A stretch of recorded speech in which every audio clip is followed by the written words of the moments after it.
Morning light seeps through narrow slats in the window, painting the worn floorboards in slender ribbons of gold. You wake to the hush of a single droplet falling. Once, twice, from a faucet you no longer remember ever fixing. The first drip lands on a chipped saucer. Its echo trembles through the quiet, unspooling time you thought was still. Beneath the groove of routine, something stirs. You rise and find yourself drawn to the small desk by the window. There, the grain of the wood reveals itself like a map of seasons. Fine lines where hands once traced letters. Tiny indentations where a teacup slipped. You don't think about it, you look. In that looking, the surface breathes beneath your gaze. A curtain flutters against the pane, and for the first time, you notice the way its linen folds catch the light. Each crease, a gentle journey from shadow to clarity. The world does not appear in thought first. It appears in how we see, feel, and move. You pause, letting the words settle in the spaces between your breath. They resonate with the weight of the moment. Perception alive before language. Sensation deeper than any concept you might name. You lean closer to the window, fingertips brushing the cool glass. Outside, a single leaf trembles on its branch, flickering in and out of focus, as if hesitating between stillness and flight. You watch its edge catch the sun, a quiet tremor of color that seems to speak more eloquently than any declaration.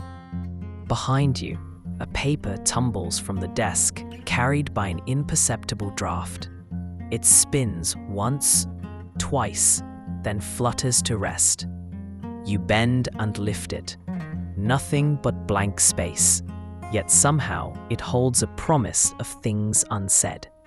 Curious, you return to the desk, the blank page awaiting its first mark.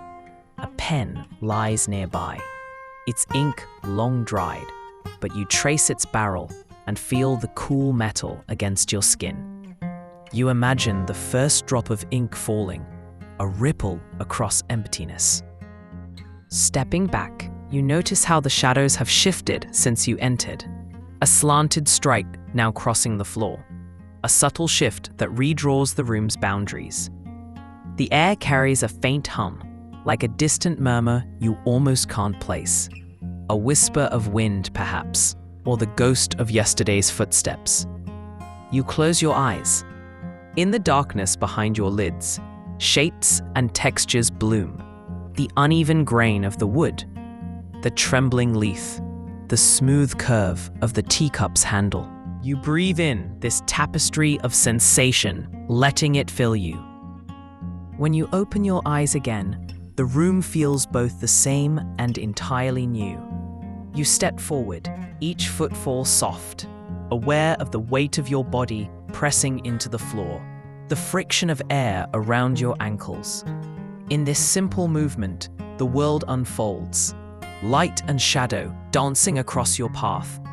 The silent music of dust motes drifting in a beam of dawn. You lift the pen and press it to paper. The ink flows at last, not forming sentences, but a single line that curves across the page, a trace of presence. And in that act, perception and expression entwine. You no longer stand apart from the world, peering in. You are the ripple and the stillness, the droplet and the saucer, the leaf's tremor and the sunlit room. Here, in the quiet convergence of attention and movement, you discover that life's deepest mysteries live not in distant peaks, but in these fragile awakenings. And as the day unfolds, each subtle shift affirms a simple truth, that to live is to perceive, and to perceive is to belong.